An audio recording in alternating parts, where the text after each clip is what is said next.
Magnet यानी चुंबक। जैसे ही मैंने ये शब्द बोला तो आपके मन में ये वाली तस्वीर तो ज़रूर आई होगी, क्योंकि हम सभी ने कहीं ना कहीं अपने बचपन में चुंबक के साथ ज़रूर खेले होंगे। अगर आप बचपन में चुंबक के साथ खेले हो तो आप अच्छे से इसका इस्तेमाल करना जानते होंगे। हम इसका इस्तेमाल कई सारे रूपों में करते हैं, जैसे कि चुंबक को लोहे से चिपकाना, चुंबक से छोटे छोटे लोहे के कणों को हिलाना और नाली में से पैसे निकालना। क्या आपने कभी यह सोचा है कि यह इतने सारे काम कैसे कर लेती है? अगर आप नहीं जानते तो देखिए, ये वीडियो सिर्फ आप ही के लिए है। तो दोस्तों नमस्कार, आदाब, सत श्री अकाल। मेरा नाम है मनु नरवाल और आप देख रहे हैं दी प्रोडक्शन हाउस। आप इस ग्लोब को हवा में उड़ते हुए देख रहे होंगे। ये कोई जादू नहीं है दोस्तों, ये है मैग्नेटिक फोर्स। हम चुंबक का प्रयोग कई रूपों में करते हैं, जैसे फ्रिज पर चुंबक चिपकाना, लेकिन इसके अलावा भी बहुत से काम चुंबक के होते हैं, जैसे जनरेटर, फ्रिज, वॉशिंग मशीन और मोबाइलों को बनाने में भी चुंबक का प्रयोग किया जाता है। इससे पहले प्राकृतिक चुंबक हुआ करती थी, परंतु 2 सदी पहले ही इन्हें साइंटिस्टों द्वारा मेटल और बिजली से बना लिया गया। सबसे पहले शुरुआत होती है सांचा बनाने वाली एक ट्रे से। उस ट्रे में चुंबक बनाने के लिए 4 सांचे रखे जाते हैं।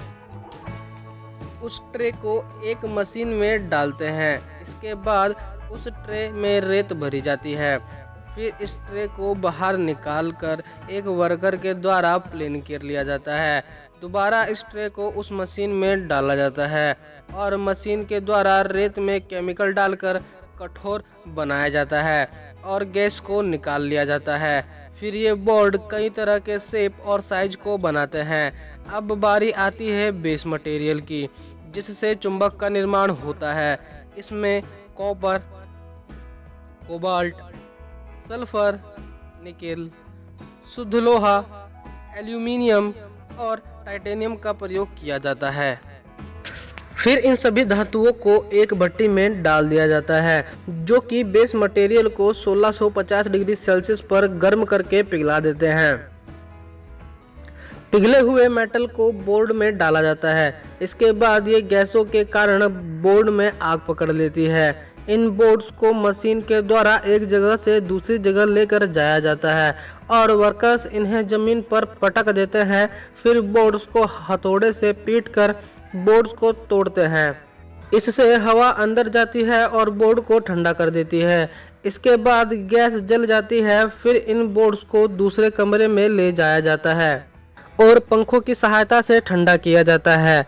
फिर बोर्ड्स के सभी टुकड़ों को एक ट्रे में रखकर मेटल को छांट लिया जाता है, परंतु ये अभी भी चुंबकीय रूप में परिवर्तित नहीं हुए हैं।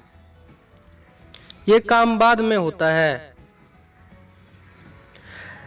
रिंग्स का ये सेट, इसका इस्तेमाल इलेक्ट्रिक मोटर्स में होता है। उसे कॉपर के पाइप में लपेटते हैं और रिंग कवर पाइप को एक ट्यूब के दोनों आखिरी सिरों को सीमेंट के माध्यम से बंद किया जाता है। फिर इस ट्यूब को भट्टी में डाला जाता है। इस ट्यूब को तब तक नहीं निकालते जब तक ये आग की तरह लाल न हो जाए। इतनी गर्मी से रिंग्स में चुंबकीय प्रभाव होने की शुरुआत होती है। इसके बाद कॉपर पाइप को रिंग के केंद्र में डालते हैं और एक जगह पर फिट कर देते हैं। पानी पाइप को पिघलाने से बचाता है, क्योंकि अंदर की रिंग्स को कम वोल्टेज और ज्यादा करंट चार्ज देते हैं। वर्कर्स दोनों सिरों को खोलते हैं। फिर रिंग इस प्रोसेस के बाद थोड़ी सी मैग्नेटाइज हो जाती है। रिंग्स की सतह को मशीन की सहायता से चिकना किया जाता है।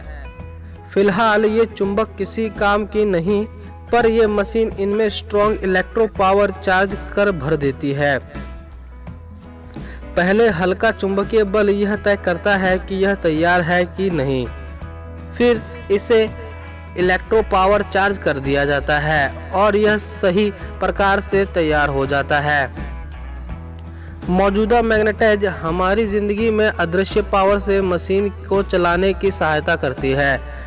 तो ऐसे बनती है चुंबक। अगर आपको यह वीडियो अच्छी लगी हो तो वीडियो को लाइक करें, शेयर करें और सब्सक्राइब करना ना भूलें। हम आगे ऐसी वीडियो लाते रहेंगे और आपकी नॉलेज बढ़ाते रहेंगे। तो धन्यवाद दोस्तों।